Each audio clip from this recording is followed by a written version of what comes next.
How many names can one man live under? Terry Rasmussen, Bob Evans, Gordon Jensen, Larry Vanner. Each name belonged to a different life. Each life ended in tragedy. He was a father, a friend, a neighbor, and a killer. For decades, he hid in plain sight, changing names, families, and entire identities. They called him the Chameleon Killer. For years, headlines flashed with horror. Bodies found in barrel, no suspects. But the man responsible was a ghost, slipping through the cracks of society.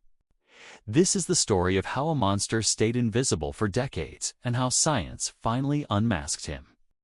It all began in November 1985, deep in Brook State Park, New Hampshire. A pair of hunters stumbled upon a blue barrel half hidden in the woods.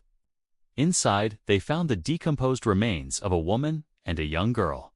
The scene was a dead end. No IDs, no fingerprints, no matching missing person reports. The case was labeled unsolved, and for the next 15 years, the forest kept its grim secret. Then, in May of 2000, the nightmare returned. Just 100 yards from the first discovery, another barrel surfaced.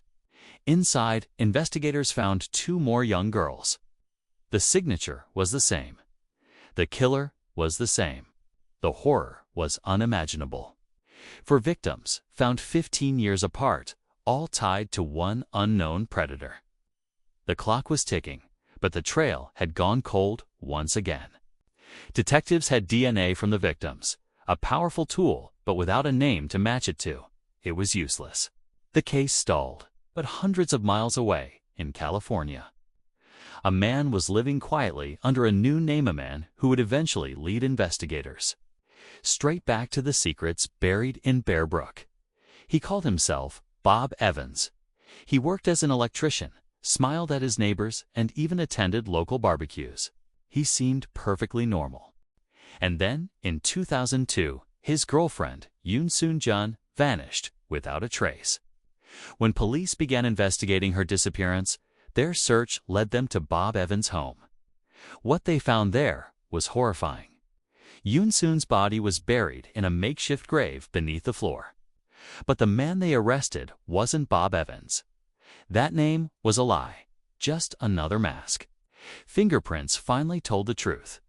Bob Evans was actually Terry Rasmussen, a man with a dark past stretching back decades. Born in 1943, Rasmussen was a drifter, a phantom who moved across the United States from New Hampshire to Texas to California, leaving a trail of missing women and abandoned children in his wake. He never stayed in one place for long. He never used his real name. Each new identity was a complete reset, a new life, new victims, and a fresh web of lies. In a pre-digital world without the internet or widespread databases, he was the perfect predator. For years, the four bodies from Brook remained Jane Does. But in 2017, forensic genealogists used revolutionary DNA technology to reopen the case. It was the same method that would later catch the infamous Golden State Killer. The results were shocking.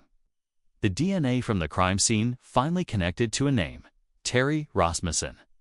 Investigators were able to build a family tree that revealed the victims' identities. The woman in the first barrel was Marlies Honeychurch, Rasmussen's former partner.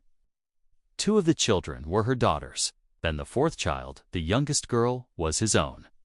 For 30 years, he had blended into society, a wolf in sheep's clothing, changing his name as easily as changing his skin. How did he stay invisible for so long? Before the internet, before facial recognition, a man could simply vanish by moving to a new town. Terry Rasmussen was a master of reinvention. He worked odd jobs, lived off-grid, and often targeted single mothers before disappearing when questions started to arise. For years at a time, there were no records of him anywhere. It was as if he had stepped outside of time itself. Each alias, Gordon Jensen, Bob Evans, Larry Vanner, was a different chapter in his dark story. And each chapter ended in death, disappearance, or deceit. Forensic psychologists describe Rasmussen as a psychopathic chameleon, adaptable, cold, and compulsively deceptive. He didn't just change his name, he changed his entire personality. He could expertly mimic affection, routine, and empathy, lulling his victims into a false sense of security. Once he had their trust, he would either vanish or, worse, make them vanish. Detectives believe he was driven by a need for control. Each new identity was a new game for him to play, with new lives to destroy. The Brook murders became one of the first major cases to be solved using forensic genealogy, a breakthrough that has forever changed criminal investigation.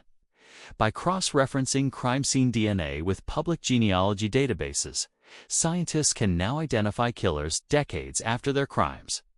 In 2019, after decades of being known only as Jane Does, all 4 victims from Brook were finally given their names back. Marlies Honeychurch and her daughters, Marie Vaughn and Sarah McWatters, were finally laid to rest. Terry Rasmussen had died in prison in 2010 for the murder of Soon Jun, never facing trial for the Brook killings. But his secret world, his many hidden lives, were finally exposed for all to see.